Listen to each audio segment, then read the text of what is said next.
અરે બુલબુલ, આવી ગઈ કોલેજથી? કેવો રહ્યો આજનો દિવસ? આંગણામાંથી દીવાન ખંડમાં પ્રવેશી રહેલી બુલબુલને જોઈને તેની મમ્મીએ રસોડામાંથી સાથ દેતા પૂછ્યું, અને રોજની આદત મુજબ યાંત્રિક રીતે જ તેમનો હાથ પાણીના ગ્લાસ ભરવા દોરાયો. પાણી લઈ તેઓ પોતાની લાડકી દીકરી પાસે પહોંચ્યા, જે આજે થોડી ચીડાયેલી લાગી રહી હતી. સોફા પર ઘા કરેલ કોલેજ બેગ, નીકળાયેલા વાળ અને નાક પરનો ગુસ્સો તેની નારાજગી સાબિત પૂરતા હતા. અને મમ્મી દ્વારા અપાતો પાણીનો ગ્લાસ અવગણીને બુલબુલે ગુસ્સામાં આવી જઈ બોલવાનું શરૂ કર્યું. બસ મમ્મી, બહુ થયું. આ બુલબુલ બુલબુલ છેલ્લા 20 વર્ષથી આ નામ સાંભળીને મારા કાન પાકી ચૂક્યા છે. આજના આધુનિક જમાનામાં મારું આવું ગામઠી નામ બુલબુલ? અરે, તમારે નામ રાખવું જ હતું તો કંઈક સારું રાખી લેતા. આવા નામ હવે માત્ર ભોજપુરી ફિલ્મોમાં જ સાંભળવા મળે છે. અને પેલું નવું રિમિક્સ આઇટમ નંબર નાચ મેરી બુલબુલ કોલેજમાં છોકરાઓ રીતસરનો નાકમાં દમ કરી નાખ્યો છે. લોફર સાલા, અને આ કઈ મારી જોડે પહેલી વારનું નથી. પેલું કેરેક્ટર હતું ને બુલબુલ પાંડે, એની પરથી પણ લોકો મને ઘણી ખીજવી હતી. એન્ડ નાઉ હવે મેં ધારી લીધું છે, આ નામનું ચેપ્ટર કોઈ પણ રીતે પૂરું કરવું જ રહ્યું. એક ધારું બોલતા તેને હાફ ચડવા લાગ્યો અને એ શ્વાસ લેતા રોકાય. અરે બુલ, હોઠ સુધી આવેલું દીકરીનું નામ તેના મમ્મીએ તેની નારાજગી જોતા પાછું ગળી જવું પડ્યું અને સુધારી લેતા બોલ્યા, અરે દીકરા, પહેલા પાણી તો પી લે, પછી તારે જે કહેવું હોય એ કહેજે ને. હવે મારે માત્ર કહેવાનું નથી, કરીને પણ બતાવવું છે. નામ બદલી. બહુ થયું આ બુલબુલ બુલબુલ. ભલે મારે સરકારી કચેરીઓમાં ગમે તેટલા ધક્કા ખાવા પડે, પણ હવે તો હું નામ બદલાવીને જંપીશ. અને કાલથી જ એની કામગીરી શરૂ. કહેતા તે લાકડાના દાદર પર પગ પછાડતા પોતાના રૂમ ચાલી ગઈ. એવું પણ નહોતું કે બુલબુલે પોતાના નામ અંગે આ વખતે પહેલી જ વાર ફરિયાદ કરી હોય, પણ આ વખતે ફરિયાદ સાથે એ પોતાનો નિર્ણય પર કરી આવી હતી, જેની મક્કમતા તેના અવાજમાં સાફ વર્તાતી હતી. અને ત્યાં જ દીવાનખંડ અન્ય એક ઓળખીતા પગરવ સંભળાયા. આ વખતે બુલબુલના પિતા ઓફિસથી પાછા આવ્યા હતા. બુલબુલ માટેનો પ્યાલો તેમને આપતા તેઓ બોલ્યા, આકાશ, બુલબુલ કહેતી હતી કે હા, એ સાંભળ્યું મેં. તમારી વાતચીત ચાલતી હતી ત્યારે હું આંગણામાં જ હતો. પાણી પી લીધા બાદ તેઓ બોલ્યા, પણ આકાશ, આ વખતે તેનો નિર્ણય મક્કમ લાગે છે. બુલબુલની મમ્મીએ ચિંતામય સ્વરે કહ્યું, ભલે રહ્યો. આખરે એને પોતાનો નિર્ણય લેવાનો પૂરો હક છે. એની ઈચ્છા એ મુજબ છે તો કાલે હું જાતે એને એફિડેવિટ કરાવવા લઈ જઈશ. પણ આકાશ, એ નામ એની સાથે ને આપણી યાદગારી બુલબુલ પર આપણે આપણી મરજી થોપી ન શકીએ જ. આખરે હવે આપણી દીકરી મોટી થઈ ગઈ છે, કહી તેઓ પોતાના રૂમમાં ચાલ્યા ગયા. અને બુલબુલના મમ્મી પણ સાંજની રસોઈની ચિંતા કરતા રસોડામાં પ્રવેશી ગયા, કારણ કે ફિલહાલ તો તેમની માટે રસોઈની ચિંતા જ અગ્રેસર હતી. પણ એમનું મન પણ રસોઈમાં ક્યાં લાગી રહ્યું હતું, એ તો એમની દીકરી બુલબુલ પાસે ભટકી રહ્યું હતું, જે હમણાં પોતાના રૂમમાં મોઢું ફૂલાવી બારી પાસે બેસી પુસ્તક વાંચતી હશે. પણ નક્કી ગુસ્સાને કારણે હજી સુધી એક જ વાક્ય પર અટકી પડી હશે. અને રસોઈનું કામ અડધું મૂકી તેઓ પોતાના રૂમમાં ગયા અને આકાશની નજરોથી બચાવતા તિજોરી ખોલી, લોકરમાંથી એક ચીજ કાઢી પોતાના સાડીના પાલવામાં સંતાડી ઉપર બુલબુલના રૂમ તરફ ચાલવા લાગ્યા અને એમના અનુમાન મુજબ બુલબુલ બારી પાસે બેઠી હતી અને મમ્મીને દરવાજા પર આવેલી જોઈ મોઢું બગાડી બેઠી, જાણે ઈશારોમાં કહેતી હોય કે મને મનાવવાની કોશિશ પણ ન કરતી. આ વખતે હું નહીં જ માનું અને એવું કંઈ બોલે એ પહેલા જ તેની મમ્મી તેની બાજુમાં આવીને બેસી ગઈ અને સાડીમાં છુપાવેલી એ ચીજ તેના હાથમાં પકડાવી. હવે આ શું છે? બુલબુલે પૂછ્યું. ડાયરી છે. એ તો વાંચ્યા બાદ જ ખબર પડે, પણ એ મને શું કામ આપે છે? મારે કોઈ ડાયરીની નથી વાંચવી. અરે એક ડાયરીની રીત ના સહી એક નવલિકા કે વાર્તા સમજીને વાંચી લેજે, મમ્મીએ આખરી દાવ નાખતા કહ્યું, કારણ કે તેઓ બખૂબી જાણતા હતા કે વાંચનની ચીજને બુલબુલ ક્યારેય ના કહે જ નહીં. હાથ નીચે જ પુસ્તક આવે એટલે વાંચે જ ઊંચું મૂકવાની એની નાનપણની આદત હતી અને મમ્મીનો એ દાવો કામ પણ કરી ગયું. બુલબુલ કોઈએ વિચાર ચડી ગઈ હોય એ ડાયરીને તગવતી રહી અને એને એમ જ વિચારોમાં છોડી મમ્મી હળવેકથી રૂમ બહાર સરકી ગઈ. થોડી વાર સુધી એ ડાયરીને હાથમાં રમાડ્યા રાખી. બુલબુલ ફરી પોતાના પુસ્તકમાં પુરવાઈ, પણ એ ડાયરીએ તેના મન પર સમગ્રપણે વર્ચસ્વ જમાવી લીધું હતું. મમ્મીને તો લખતા વાંચતા માંડ આવડે છે અને પપ્પાને તો ડાયરી લખવાની આદત પણ નથી. તો આ ડાયરી બીજા કોની હોઈ શકે? વિચાર કરતા તેણે પોતાના પુસ્તક બાજુ પર મૂકી, ડાયરીને વાંચવા માટે હાથમાં લીધી અને તેના પહેલા જ પાને લખ્યું હતું, હું બુલબુલ. પોતાનું જ નામ વાંચી તે ઘડીકભર એ અક્ષરને જોતી જ રહી. પણ પછી અચાનકથી તેણે બીજો એક તર્ક કર્યું કે પોતે એક જ બુલબુલ થોડી છે દુનિયામાં, અને તેણે ફરી આગળ વાંચવાનું શરૂ કર્યું. હું બુલબુલ ઓળખી મને કદાચ ન પણ ઓળખી હોય અને તે કદાચ એવી આશા પણ ક્યાં રાખી હશે કે હું તને આમ સંપર્ક કરીશ. ડાયરી દ્વારા નથી જાણતી કે આજે આ બધું તને શા માટે લખી રહી છું, પણ આજે ફરીવાર તારી સાથે દિલ ખોલીને વાતો કરી લેવી છે. તારી મારી વાતો એક આખરી વાર યાદ છે તને જ્યારે તું મને પહેલી વાર મળ્યો હતો. હું એ બજારમાં નવી હતી, પણ તું એક અનુભવી ગ્રાહક લાગતો હતો અને તે પેલી સુંદરી માસીને મારા દારૂડિયા બાપે જેની પાસે મને વેચી મારી હતી, વધારે પૈસા આપીને ફ્રેશ છોકરીને મળવા કહ્યું હતું અને એ તને મારા રૂમમાં દોરી લાવી હતી, જ્યાં એક ખૂણામાં હું પોતાના ભરાવદાર અંગોને નાના સ્કર્ટ નીચે છુપાવવાની મથી રહી રડતી બેઠી હતી અને તે બારણાની અંદરથી બંધ કરી મારા આંસુઓ પર હાસ્ય વેર્યું હતું, કારણ કે એ આંસુ તારી માટે સાબિતી હતા કે હું સાચો સાચ ફ્રેશ હતી. પણ કોણ જાણે અચાનક તને શું થયું અને તું હસવાનું અટકાવી મારી નજીક આવી, મારી લગોલગ બેસી મારા આંસુ લૂછવા લાગ્યું અને હું તને કરગરતી રહી, પ્લીઝ મને જવા દો, મને અહીંથી બહાર લઈ જાઓ, મારી અહીં નથી રહેવું. અને તું મને શાંત પાડતો રહ્યો અને કેટલાય દિવસ ત્યાં ગોધાઈ રહ્યા બાદ તારા ખંભા થકી મને એક સહારો મળ્યો હતો, જેની પર હું માથું મૂકી ફૂસકે ને ત્રુસકે રડી પડી હતી અને મારા શાંત થયા બાદ તે હળવેકથી મારો ચહેરો હડપચીથી સહેજ ઊંચકી મને તસતસતું ચુંબન કર્યું હતું.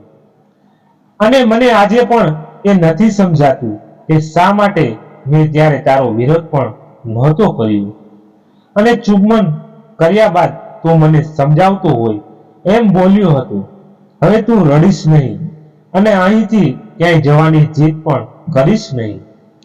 આજ તારું નસીબ છે એ વાત જેટલી જલ્દી સ્વીકારી લઈશ એટલું તારા પોતાના માટે સારું રહેશે. અને હું કાંઈ કહું એ પહેલા જ ઊભો થઈ દરવાજા સુધી ચાલી ગયો અને ફરી થોડું રોકાઈને બોલ્યો, આપણી વચ્ચે શું બન્યું એ સુંદરીને કહેવાની જરૂર નથી. એને માત્ર એટલું કહેજે કે તને થોડા દિવસ આરામ કરવા દે, બાકીનું એ બાઈ જાતે સમજી લેશે. અને હું થોડા દિવસોમાં ફરી તને મળવા આવીશ. અને તારા ગયાની થોડી જ ક્ષણોમાં સુંદરી મારા રૂમમાં આવી હતી અને આવતાની સાથે જ સળ વિનાની ચાદરને નિહાળતા મૂંઝાતા રહી. ત્યારે તો તેની એક હરકત નહોતી સમજાય, પણ આજે એ બધું જ સમજી શકું છું. પણ પછી હરખાથી બોલી, બુલબુલ, આમ જ લોકોને ખુશ રાખીશ તો ઘણી જ આગળ વધીશ. અને તું પણ કમાલ છોકરી છે. પહેલી જ મુલાકાતમાં ઘરાકને ખોટું નામ કહેવાની આવડત શીખી ગઈ. પેલો હરુપ પદુડો તો બહાર નીકળી કોલર ઊંચા કરતા કહેતો હતો, સુંદરી, આ બુલબુલે તો ઘણી મજા કરાવી. પણ હું કંઈ કહું એ પહેલા જ તેણે મારી વાત કાપી નાખતા કહ્યું, અને હવે તું થોડાક દિવસ આરામ કર. નવું છે ત્યાં સુધી શરમ આવશે, પછી તો એ તારી આવડત થઈ જશે.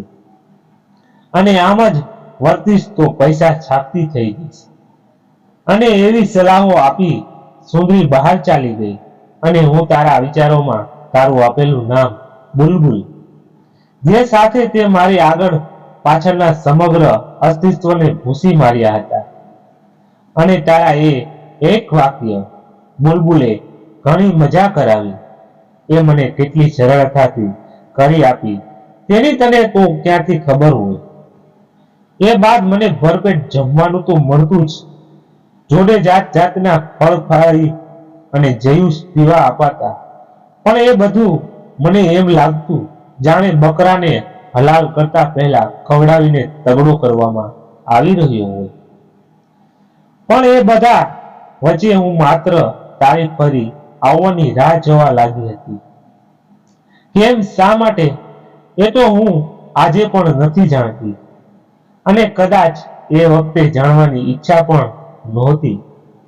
બસ તું ફરી મળે એની ઇંતજારીમાં હતી. અને થોડાક દિવસોમાં એ વિરહનો પણ અંત આવ્યો. અને સાથે તું આવ્યું. અને આવતાની સાથે જાણે મારો કોઈ સ્વજન હોય એમ મારા હલવે હેવાલ પૂછવા માંડ્યું. અને હું માત્ર તને જોતી રહી. નક્કી આપણા બે વચ્ચે કોઈ જૂનો ઋણાનું બંધન રહ્યું હશે. અન્યથા આટલી મોટી માયાવી મુંબઈના કમાટીપુરમાં આપણું મળવું પણ ક્યાંથી શક્ય બન્યું હોત. અને એ દિવસે પણ તું મને માત્ર મળવા જ આવ્યો હોય એમ જ વર્ત્યો હતો. બસ દિલ ખોલીને વાતો કરીએ જતો હતો. અને હું તારી એ વાતોમાં ખોવાતી જતી હતી. અને ક્યારેક થોડી મારી વાતો પણ કહેતી હતી. અને ફરી થોડીક વાતો બાદ તું ચાલી નીકળ્યો. હા, અન્ય એક તસતસતું ચુંબન ચોપડ્યા બાદ અને હું એ વહેમમાં રહી ગઈ કે મારે અહીં માત્ર વાતો જ કરવાની છે. પણ ના, હું ખોટી હતી. બીજા જ દિવસે એક અજાણ્યા પુરુષ આવીને મારા વહેમને એ દિવાલને મારી ચીસો વચ્ચે તોડી પાડી.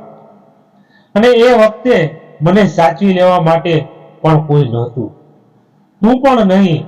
એ ઘટનાના 3 દિવસ બાદ તું ફરી આવ્યો હતો. અને એ વખતે તારું મારો પડી રહેલો ચહેરો જોઈ માત્ર એટલું પૂછ્યું કે શું થયું. અને એ સાથે હું તૂટી પડી. 2 દિવસથી આંખોમાં રોકવીને સૂકવી નાખેલા આંસુને મેં ફરી રહેવાનો માર્ગ કરી આપ્યો. અને મારા એ આંસુ તને મારી સાથે થયેલ કામની મુક્ત ગ્વાહી આપી રહ્યા હતા.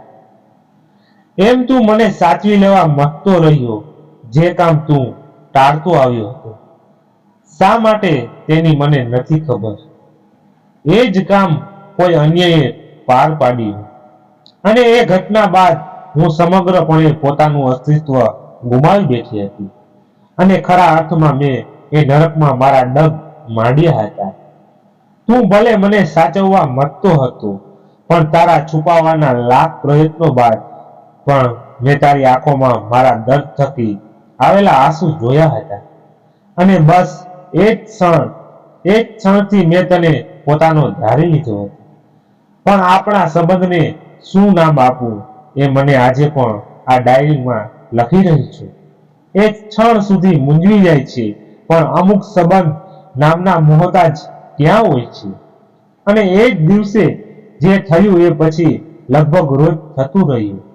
ક્યારેક હું રડતી, બૂમો પાડતી, દર્દમાં કણકણસતી, તો ક્યારેક જીવતી લાશ બનીને પડી રહેતી.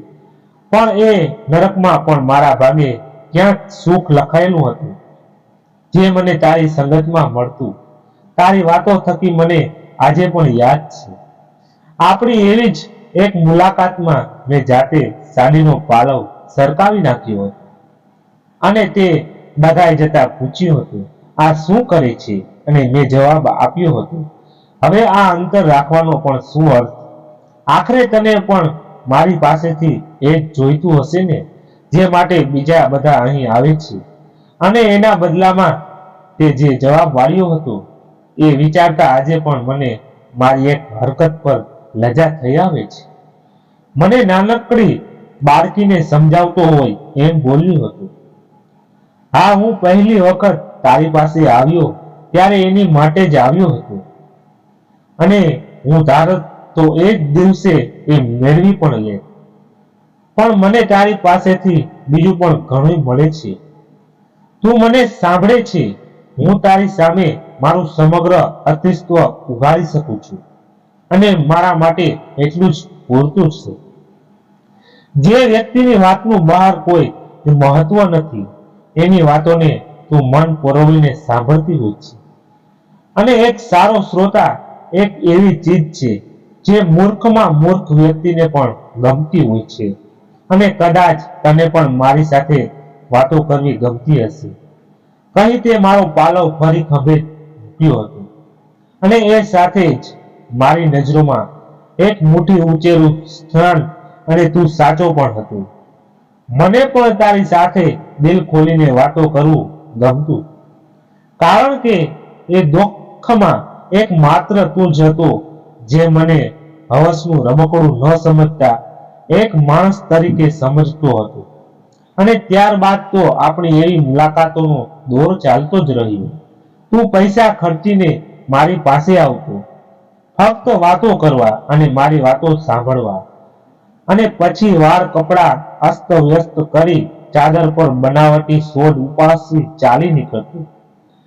અને મને પણ એ રમત માફક આવી ગઈ હતી. સાચું કહું તો એ દિવસો મારી જિંદગીના સૌથી શ્રેષ્ઠ દિવસો સમાવી શકાય તેવા દિવસો હતા.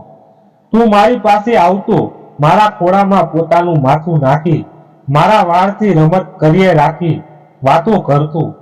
ક્યારેક હું તને કોઈ વાત માટે લડી લેતી, ત્યારે હું પોતાને તારી મોટી બહેન તરીકે કલ્પી, અને ક્યારેક તું મને તારા વાળમાં આંગળીઓ ફેરવતો કહેતો, ત્યારે હું એક સ્ત્રી તરીકે પોતાને માના સ્થાને કલ્પી.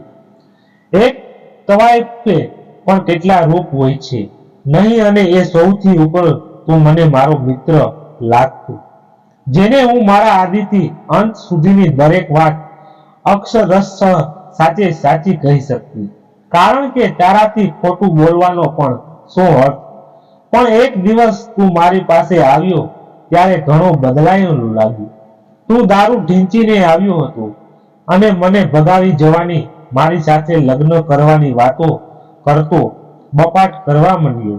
અને હું એ જ વાત માની જ નહોતી શકતી કે આ તું પોતે જ કહી રહ્યો હતો, જે મારી સાથેની તેની દરેક વાતમાં મને આડકતરી રીતે પોતાનું નસીબ ગણાવી અહીં જ નિભાવી લેવાની સલાહ આપતો.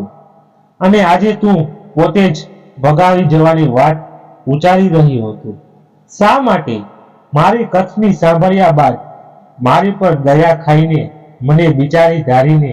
હા, ભલે હું ધંધાદારી સ્ત્રી હતી, પણ મને પણ પોતાના સ્વમાન જેવું કંઈક હજી બાકી હતું, અને માટે જ મેં એ દિવસે તને ધક્કા મારીને બહાર કાઢી મૂક્યો કહ્યું હતું કે એક દારૂડિયાએ મને આ નરકમાં ધકેલી. હવે બીજા જોડે સામે ચાલીને હું અન્ય એક નરક નહીં જ ભોગું. મારા આ બોલ તને એ જ સમયે આકરા લાગ્યા હશે. એની તો હું કલ્પના પણ નથી કરી શકતી. પણ મારા તારા વર્તનમાં બદલાવ એ સાફ કહી જતું હતું. માટે જ તો તું 2 મહિના સુધી મને દેખવા સુધા ન આવ્યું.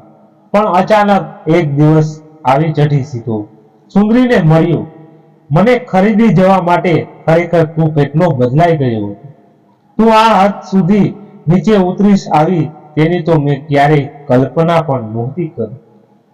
બેશક એક તફાવત તરીકે હું તારી પતિ બનવાનું ન સ્વીકારતી, પણ તું જે સ્ત્રીને 2 મહિના પહેલા તારે પત્ની બનાવી હતી એ જ તું તારી રખેલ બનાવવા સુધીની નીચતા પર ઉતરી આવ્યો.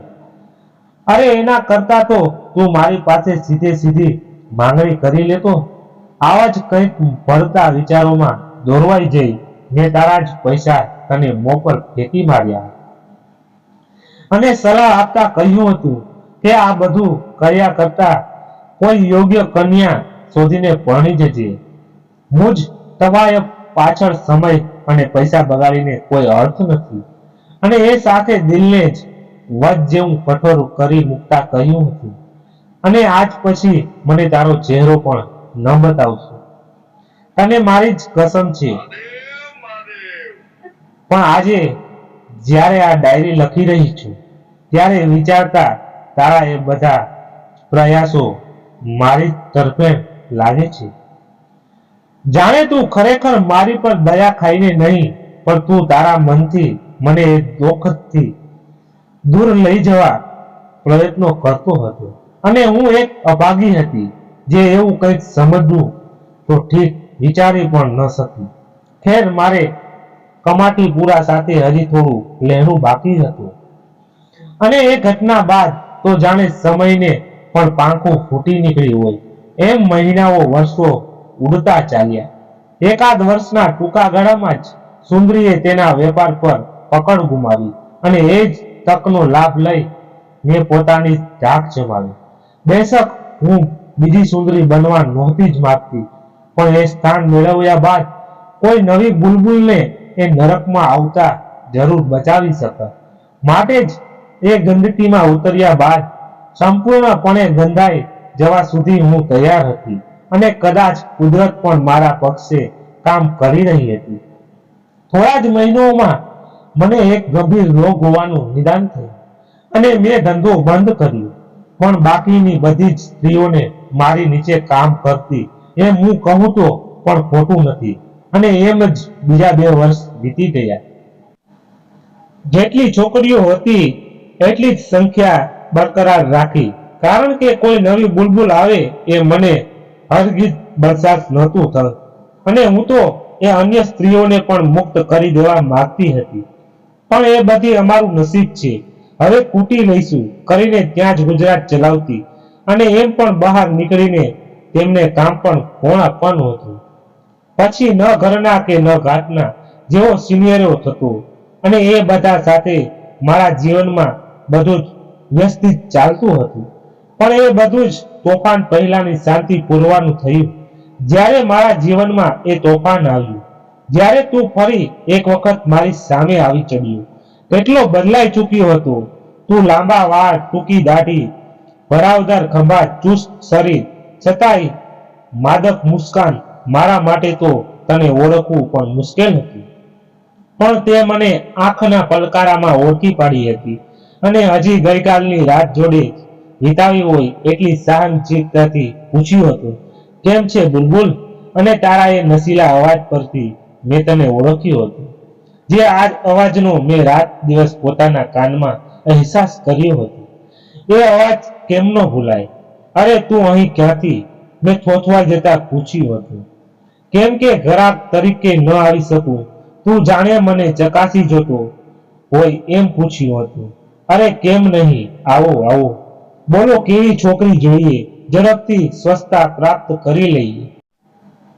મેં ઓદાદારી અવાજે કહ્યું હતું. અને તે એ જ સ્વસ્થતાથી કહ્યું હતું, મારે તું જોઈએ છે. બુલબુલ અને થોડી બાર બાદ વાક્ય સુધારી લેતો હોય એમ બોલ્યું હતું, મારે થોડી વાતો કરવી છે તો જઈશું. અને એ જ ક્ષણે તને ન મળ્યાના પાછલા વર્ષો જાણે મને રીતસરનો ધક્કો મારીને મને તારી સાથે જવા માટે કહી રહ્યા હતા. અને હું પણ કોઈ પણ વિરોધ વિના તને મારા રૂમમાં દોરી ગઈ. કેમ ધંધો મંદો ચાલે છે? રૂમની ચાદરનું નિરીક્ષણ કરતા તે પૂછ્યું હતું. એ પ્રશ્નમાં કટાક્ષ હતું કે મારા માટેની ચિંતા એ તો તને જ ખબર.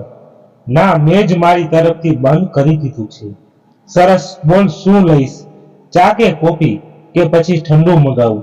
કંઈ જ નહીં. અને આપણા વચ્ચે ક્યારથી આ બધી ઔપચારિકતાઓ જરૂર પડવા માંડી અને હું માત્ર તારો થોડોક સમય લઈશ કહેતા મને પલંગ પર બેસાડી હતી અને મારા ખોળામાં પોતાનું માથું નાખી દીધું અને હું પણ યાંત્રિક રીતે જ તારા વાળમાં હાથ ફેરવવા માંડી.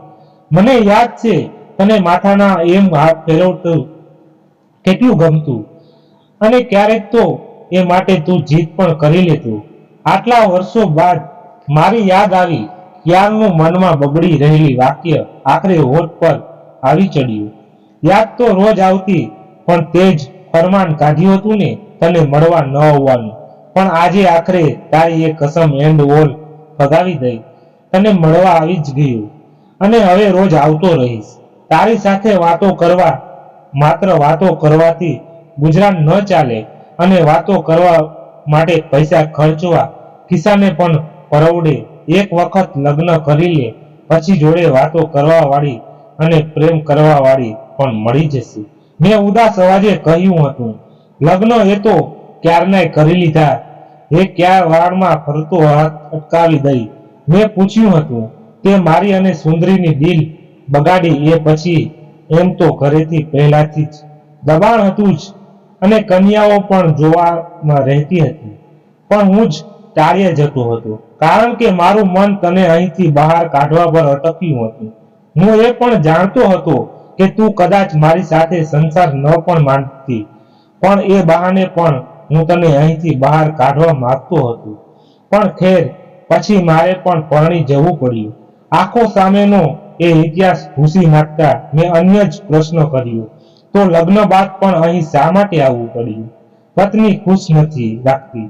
અરે હોય કઈ, એ ગાંડી તો હદ બહારનો પ્રેમ કરે છે. અલબત્ત એને જ આજે મને તારી પાસે મોકલ્યો છે. બને જ નહીં. કોઈ પણ પત્ની તેના પતિને એક તવાયફ પાસે શા માટે મોકલે? અને તે ખોળામાંથી માથું કાઢી મારા બંને ગાલ પર હાથ મૂકી કહ્યું હતું, એ તફાવત પાસે નહીં, એક દોસ્ત પાસે. એ આપણા વિશે બધું જ જાણે છે. મેં લગ્ન પહેલા જ એને મારી બધી વાત કરી દીધી હતી અને એને મારા અતિથિ સામે લેશ માત્ર વાંધો નહોતો. અને અચાનક કંઈક યાદ આવ્યું હોય એમ એ તે મોબાઈલ હાથમાં લઈ વોલપેપર પરનો તારો ફેમિલી ફોટો બતાવવા કહ્યું હતું, જો આ છે મારો નાનકડો પરિવાર. અને સ્ક્રીન પર હાથ મૂકી મૂકી બોલ્યો હતો, જો આ હું લગ્ન બાદ કેટલો બદલાઈ ગયો છું. નહીં, આ મારી પત્ની અને આ એના હાથમાં જે નાની બેબી છે એ અમારી દીકરી. અરે વાહ, આ દીકરી તો એની માં કરતા પણ સુંદર છે. કહેતા મેં ફોન હાથમાં લઈ તારી દીકરીના ચહેરા પર આંગળીઓ ફેરવવા માંડી હતી અને પૂછ્યું હતું, શું નામ પાડ્યું છે બેબીનું? અને તું બોલ્યો હતો બુલબુલ.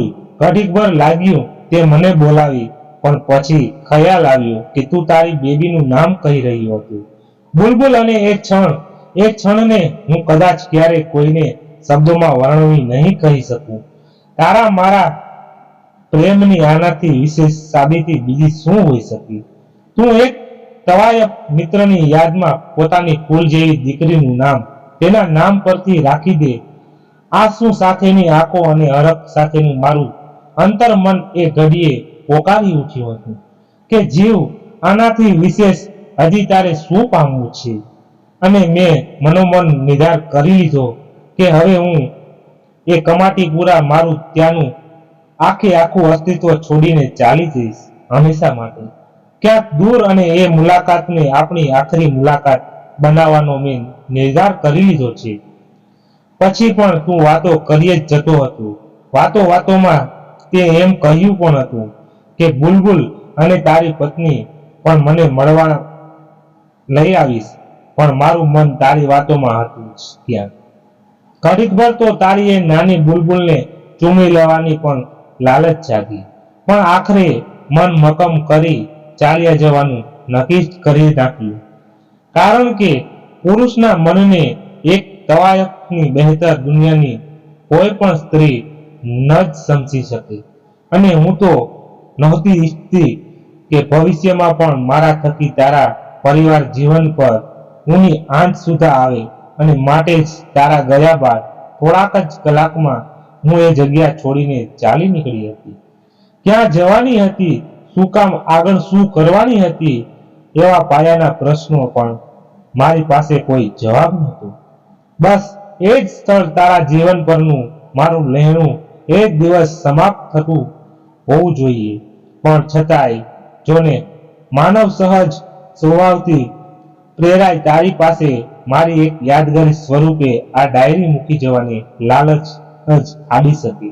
કમસે કમ તને મારી યાદ આવે ત્યારે વાગોળવા માટે કંઈક તો હોવું જોઈએ ને. જેને મેં મનથી સ્વસ્થ માની લીધો હતો, એની યાદમાં નામ પૂરતું પણ મારી પાસે વીરના એ 3 વર્ષોમાં કંઈ જ નહોતું.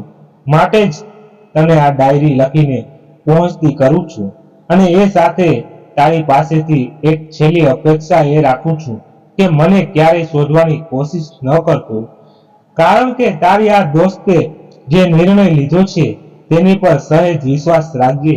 તારી એક દોસ્ત તરીકે ભાભીને મારી યાદ આપજે, અને મારી એ નાનકડી બુલબુલને તેની આ બુલબુલ માસીનો ખોબા ભરી ભરીને વહાલ આપજે. અને તારા માટે એટલું જ લખીશ, પોતાનું ધ્યાન રાખજે.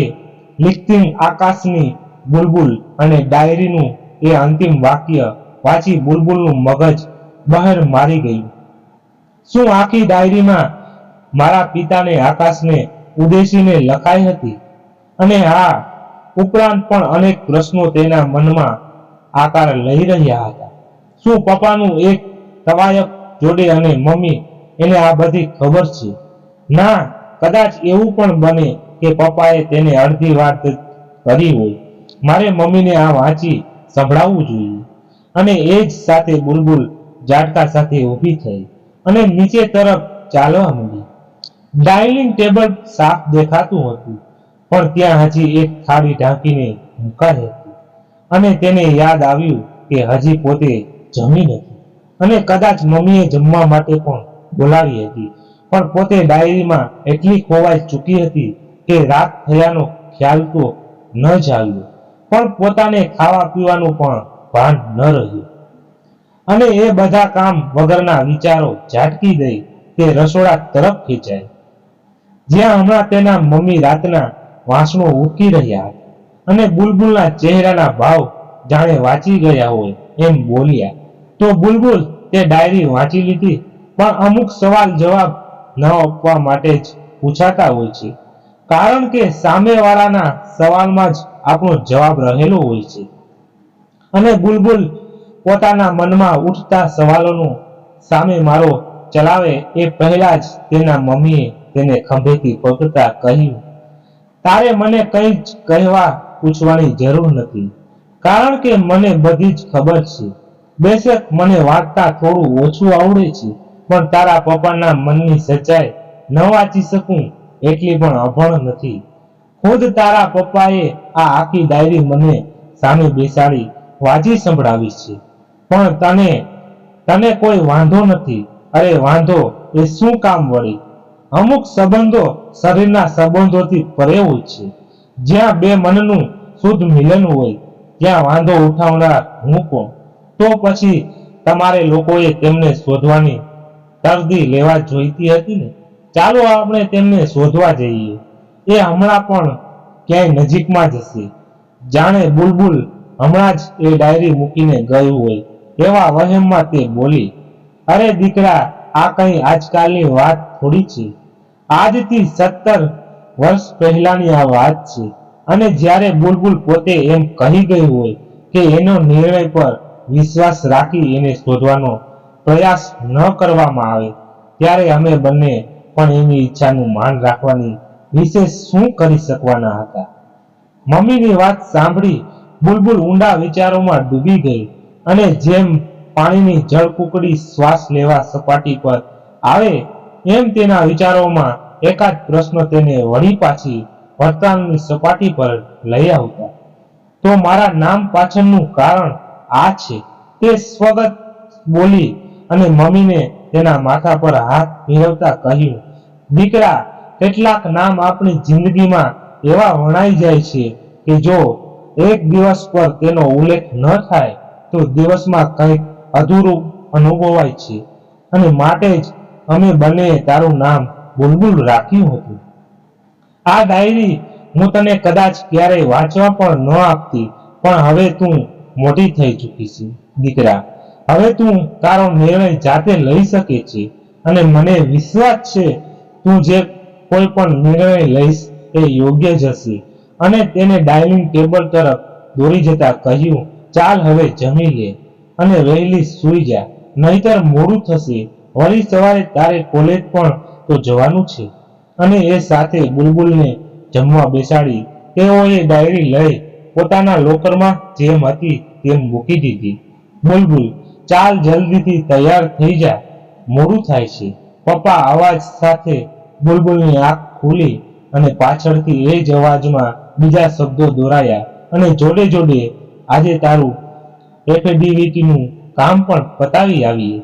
અને એ સાથે જ પલંગમાં સફાળી બેઠી થઈ અને આળસ મરડતા દાદર પર આવી ઊભી રહી અને બોલી, પપ્પા, મેં મારો વિચાર બદલી નાખ્યો છે. લોકોને જે કહેવું હોય એ કહે, હું મારું નામ બુલબુલ જ રહેવા દઈશ. કહેતા એ દાદર ઉતરતી નીચે આવવા માંડી. અરે, તને રાતોરાત શું થઈ જાય છે? ચાલ હવે જલ્દી કર, આજે તો કામ પતાવી જ લઈએ, નહીતર વળી 1 મહિનો માંડ વીતશે અને તું ફરી એ જ વાતે ઘર આખું માથે લઈશ. અરે કહ્યું મેં, મારે નામ નથી બદલાવવું. તમે શા માટે જીદ કરો છો? મારું નામ મારી મરજી.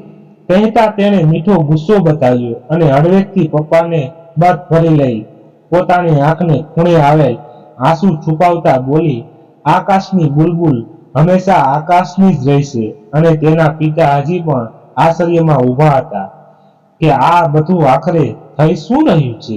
અને ત્યાં જ તેમની પત્નીએ રસોડામાંથી ટહુકો કરતા કહ્યું, આકાશ, આપણી બુલબુલ હવે ખરા અર્થમાં મોટી થઈ ગઈ છે હો. મિત્રો, હવે આપણે આ કહાનીને અહીંયા વિરામ આપીએ છીએ, અને તમને કેવી લાગી એ તમે અમને કોમેન્ટ બોક્સમાં જણાવશો. અને પસંદ આવ્યું હોય તો એક મસ્ત લાઈક કરી દેજો અને તમારા મિત્રોને શેર કરી દેજો. અને ચેનલમાં નવા છો તો ચેનલને સબસ્ક્રાઇબ કરી લેજો અને બાજુમાં આપેલું બેલનું બટન દબાવી દેજો, એટલે સૌથી પહેલા તમારા સુધી આવી કહાની પહોંચી શકે. તો ધન્યવાદ. ફરી મળીએ એક નવી કહાની સાથે. ત્યાં સુધી બધાને જય માતાજી, જય દ્વારકાધીશ, હર હર મહાદેવ મહાદેવ, જય શ્રી રામ.